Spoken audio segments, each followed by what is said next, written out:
Baik, puji Tuhan. Tuhan Yesus baik. Mari kita lihat firman Tuhan.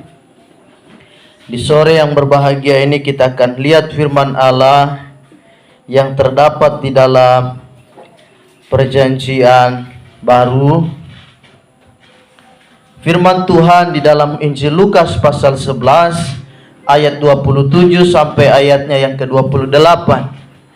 Sekali lagi Injil Lukas pasal 11 ayatnya yang ke-27 sampai ayat 28 dengan tema khotbah bahagia menurut konsep Alkitab. Bahagia menurut firman Allah, menurut Alkitab. Lukas 11 ayat 27 sampai 28 firman Allah berkata, ketika Yesus masih berbicara, berserulah seorang perempuan di antara orang banyak dan berkata kepadanya, berbahagialah ibu yang telah mengandung engkau dan susu yang telah menyusui engkau. Tetapi ia berkata, yang berbahagia ialah mereka yang mendengarkan firman Allah dan yang memeliharanya. Puji Tuhan. Setiap manusia, baik wanita, laki-laki, tua, muda, tentu punya versi bahagia yang berbeda-beda. Kita semua punya versi bahagia menurut saya dan saudara, menurut pribadi kita masing-masing. Kita punya cara pandang soal bahagia yang berbeda-beda.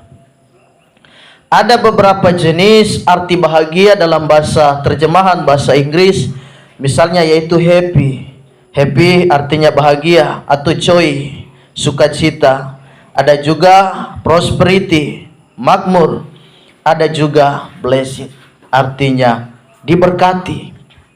Kata bahagia yang dipakai dalam Injil Lukas pasal 11 ayat 27 sampai 28 ini adalah dia memakai kata blessed atau diberkati. Jadi artinya diberkatilah. Jadi ayat ini seharusnya dia berbunyi, kira-kira dia berbunyi begini, yang lebih diberkati ialah yang mendengarkan firman Allah dan memeliharanya. Jadi kita sore hari ini kita akan belajar tentang bahagia menurut konsep firman Allah. Menurut konsep Alkitab, bahagia itu apa sih? Menurut Alkitab, konsep bahagia itu seperti apa? Karena kita semua umat manusia, kita semua umat-umat Tuhan yang ada, kita punya konsep, kita punya penafsiran tentang bahagia itu tentu yang berbeda-beda.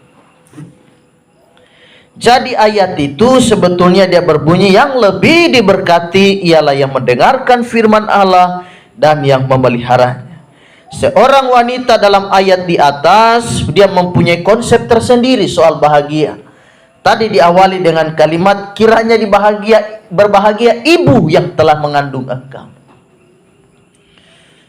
Di situ dikatakan, ketika Yesus masih berbicara, berserulah ada seorang perempuan di antara orang banyak dan dia berkata begini, berbahagialah ibu yang telah mengandung engkau dan susu yang telah menyusui engkau.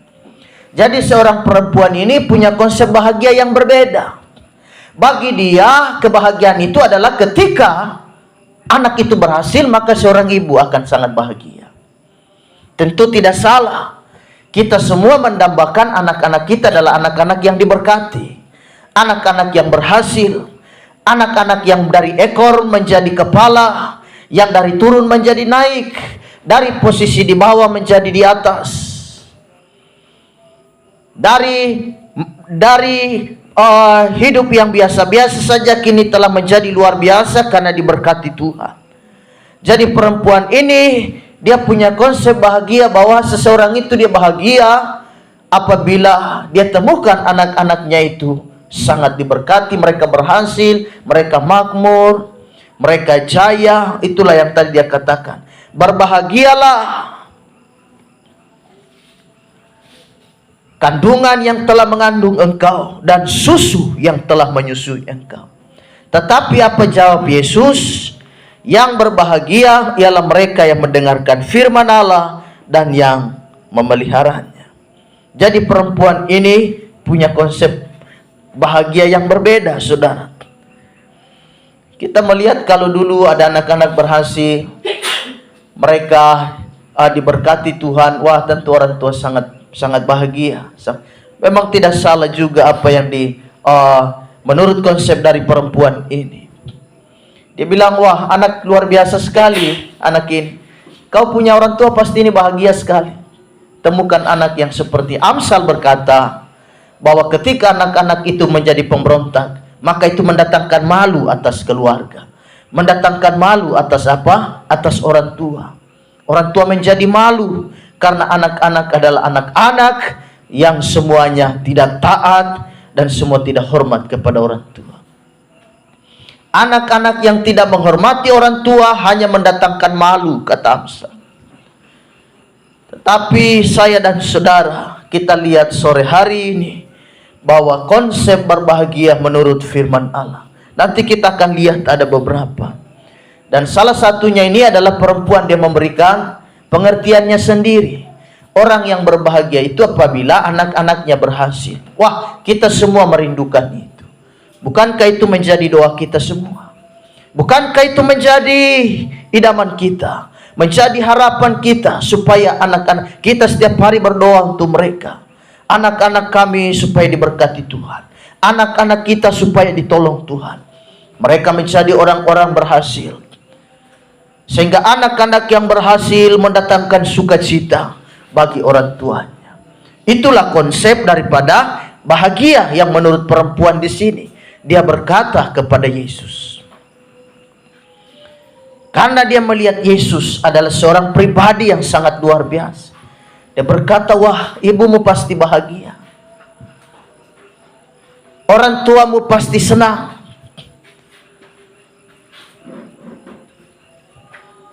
Jadi ini luar biasa, saudaraku.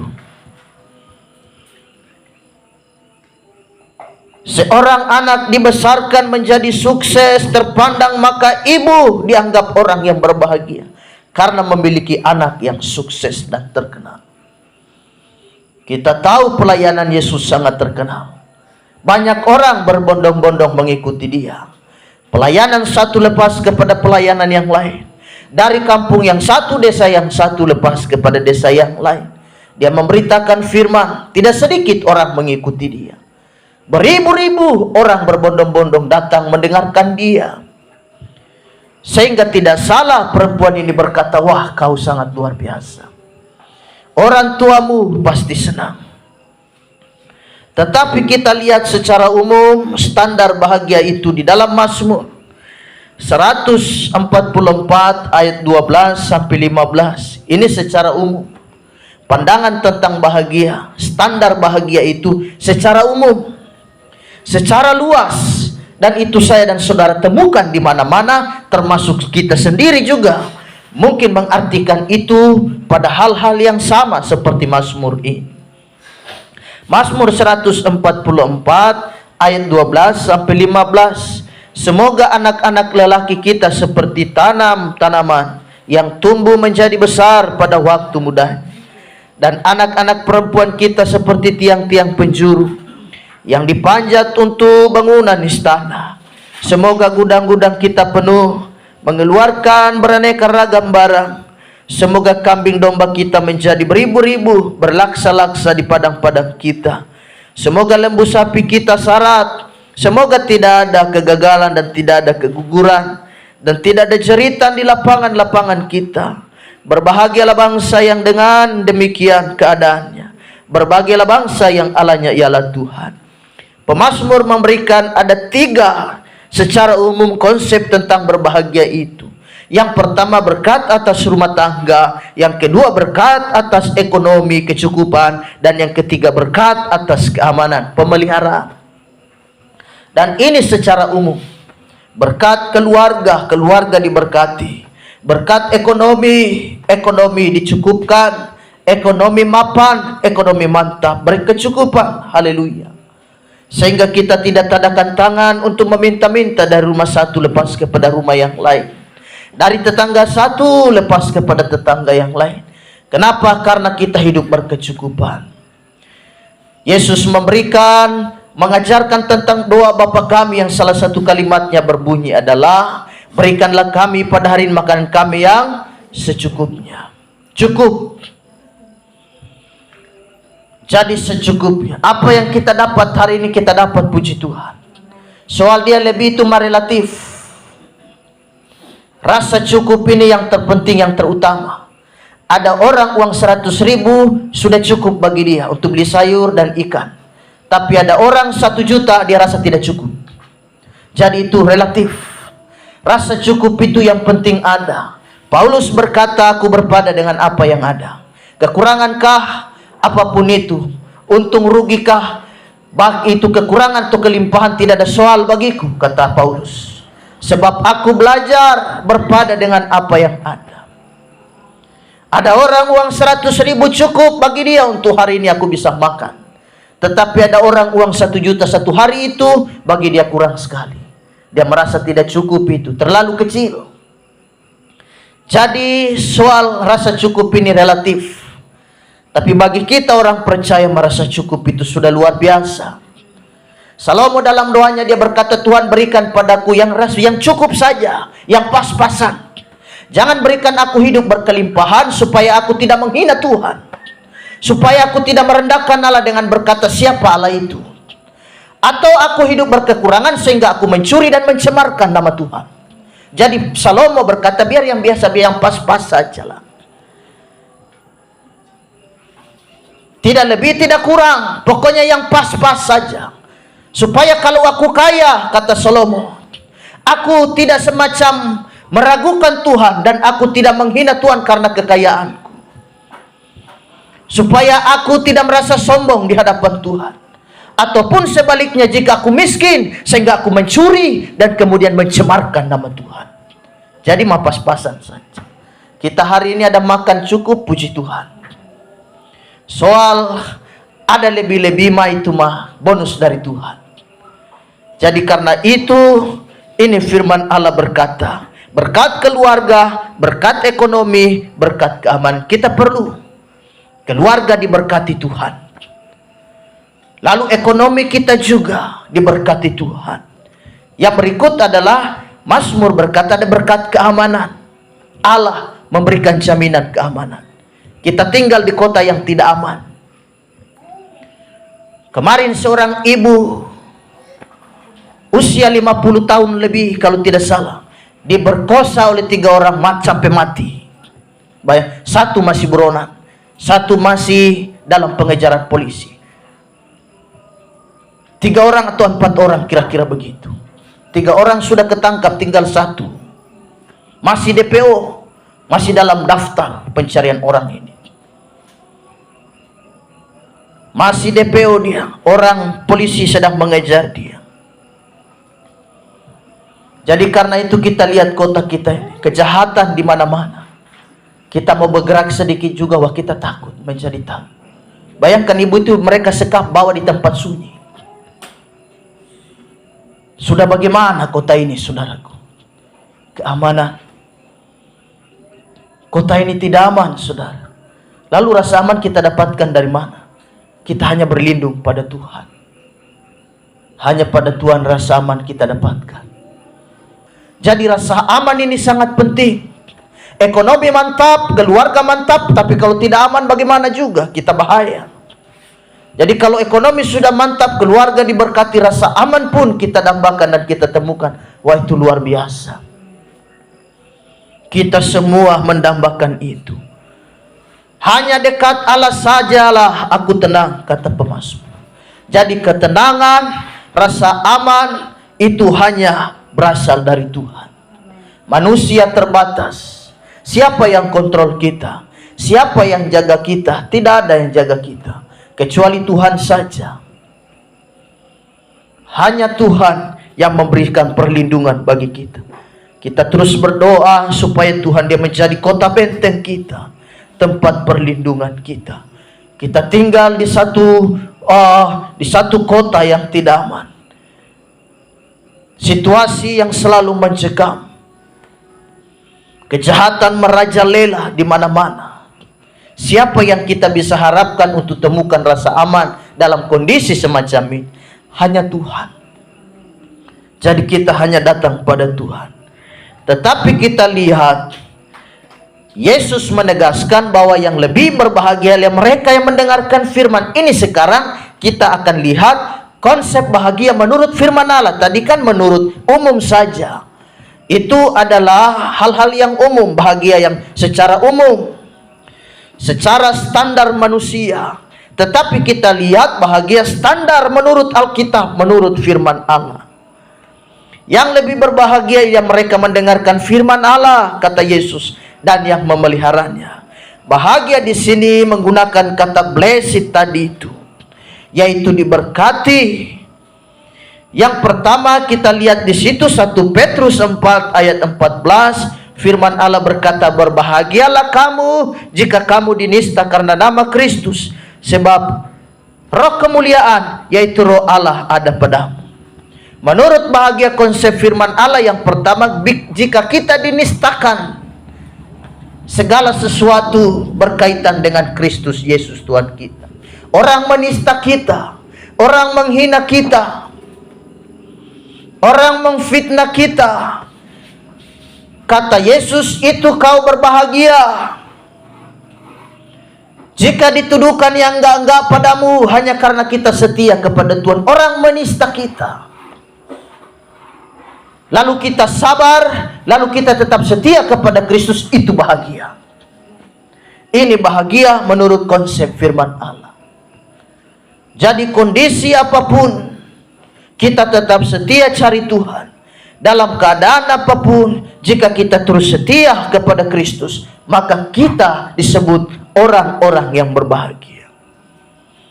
Yang kedua, Yakobus 1 ayatnya yang kedua. Tadi 1 Petrus 4 ayat 14. Sekarang Yakobus 1 ayatnya yang kedua. Bahagia menurut Alkitab, berbahagialah. Di situ dikatakan, saudara-saudaraku, anggaplah sebagai suatu kebahagiaan apabila kamu jatuh ke dalam berbagai-bagai pencobaan. Wah, kita pikir, wah Tuhan, masa jatuh dalam pencobaan dibilang bahagia?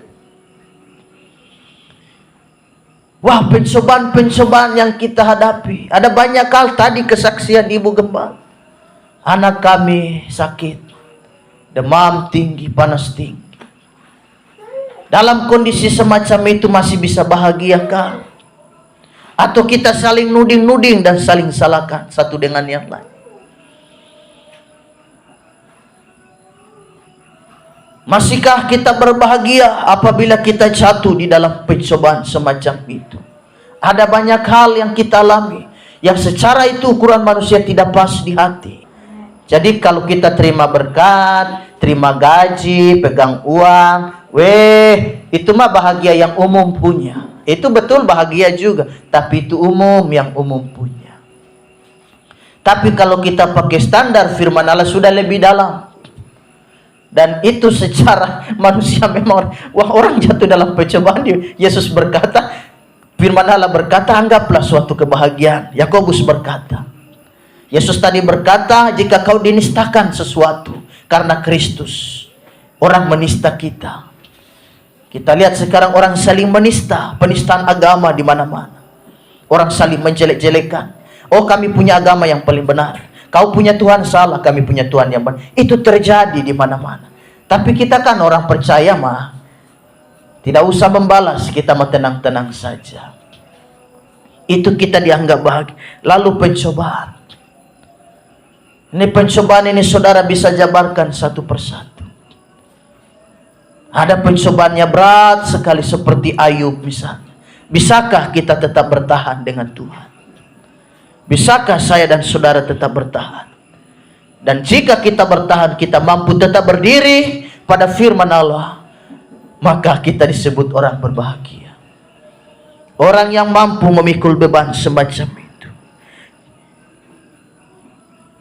Anggaplah sebagai suatu kebahagiaan apabila kamu jatuh dalam berbagai-bagai pencobaan. Wah Tuhan, pencobaan. Kayaknya yang satu ini, aku sepertinya beratlah. Secara manusiaku sepertinya ini berat. Tetapi ketika kita hidup di dalam Roh Kudus, Roh Kudus itu memampukan kita. Jadi kita tetap berbahagia menurut konsep firman Allah. Anda ada dalam pencobaan hari-hari ini kah? Ada masalah dalam rumah tanggamu kah? Atau ada masalah terkait dengan anak-anakmu? Masalah apapun itu, tetap pegang Yesus, tetap berdiri teguh. Kita adalah orang-orang yang berbahagia. Lalu bahagia yang berikut lagi, dalam Injil Lukas pasal 6 ayatnya yang ke-21. Mohon maaf ya, Lukas pasal 6 ayatnya yang ke-21, firman Allah berkata, "Berbahagialah hai kamu yang sekarang ini lapar, karena kamu akan dipuaskan. Berbahagialah kamu hai kamu yang sekarang ini menangis, karena kamu akan tertawa." Di hadapan Allah, miskin atau kaya tidak jadi soal. Ukurannya bukan itu. Yang penting kita punya Tuhan, kita punya Kristus. Baik si laparkah atau si kenyangkah, si miskinkah atau si kayakah, berbahagialah. Jika kita yang lapar hari ini, Tuhan akan memberikan kita kepuasan. Tuhan akan menghibur kita jikalau kita hari ini sedang susah. Asal kita bertahan, kita bahagia dalam situasi semacam itu. Laparkah atau miskinkah, kita tetap pada bahagianya Tuhan. Ada orang hanya bisa bahagia kalau dia perut kenyang. Tapi kalau dia satu hari itu belum makan, dia bisa menyangkal Tuhan dan menghina Tuhan. Katanya Tuhan luar biasa, kok aku lapar? Itu yang Salomo tadi katakan. Jadi karena itu, lapar atau kenyang, miskin atau kaya, tidak jadi soal. Kebahagiaan kita adalah asal kita bertahan, kita berada pada persekutuan dengan Tuhan, kita berada pada konsep firman Allah. Jemaat Makedonia 1 Korintus 8 ayat 2 adalah jemaat yang miskin. Tapi jangan salah, mereka biar miskin secara materi, hati mereka paling kaya sudah. Mereka miskin dalam hal materi, haleluya, tetapi mereka kaya dalam berbagai apa? Di dalam berbagai kebajikan mereka. Mereka memberi dalam hal kemurahan, mereka sangat kaya. Materi boleh miskin, tetapi soal bermurah hati mereka kaya raya. Tahu memberi, suka memberi. Ini adalah jemaat Makedonia. Jadi konsep kebahagiaan menurut firman Allah lebih luas dari kebahagiaan dalam konsep logika manusia dan tradisi manusia. Ayatnya yang terakhir, Wahyu 1 ayat 3. Wahyu 1 ayat 3, firman Allah berkata, "Berbahagialah ia yang membacakan dan mereka yang mendengarkan kata-kata nubuat ini, dan yang menuruti apa yang tertulis di dalamnya, sebab waktunya sudah dekat." Berbahagialah. Ada 3 di situ, mereka yang membaca firman Tuhan, mereka yang mendengarkan firman Tuhan, dan mereka yang menuruti firman Allah. Jadi bahagia. Kalau 3 ini kita lakukan, kita orang yang paling berbahagia sudah. Menurut apa? Menurut ukuran firman Allah. Di mata Yesus kita orang paling bahagia. Jadi bahagia menurut konsep Alkitab.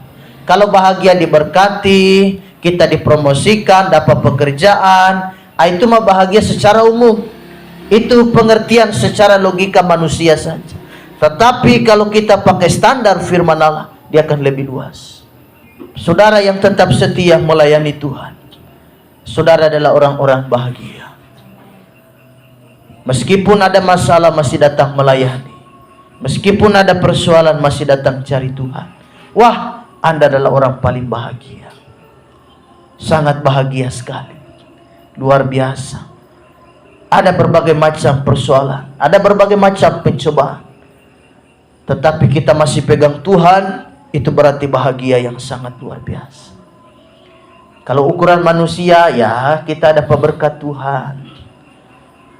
Kita bisa pegang uang, lalu kita hati senang, senyum-senyum. Nah itu mah biasa, itu umum. Tapi bisakah kita bahagia di saat tidak ada uang? Haleluya. Masih bahagiakah? Puji Tuhan. Kalau kita dapat uang hanya gara-gara KTP kita dibilang ada 600.000 di dalam. Wah, itu masih apapun bisa. Bapak dan Ibu Gembala juga bisa ikut-ikutan. Ayo sayang, kita juga antri. rupanya kita punya juga ada. Nah, itu mah umum punya biasa. Tapi bisakah kalau tiba-tiba orang-orang di kantor pos berkata, "Ibu, mohon maaf, nama ibu tidak terdaftar di sini."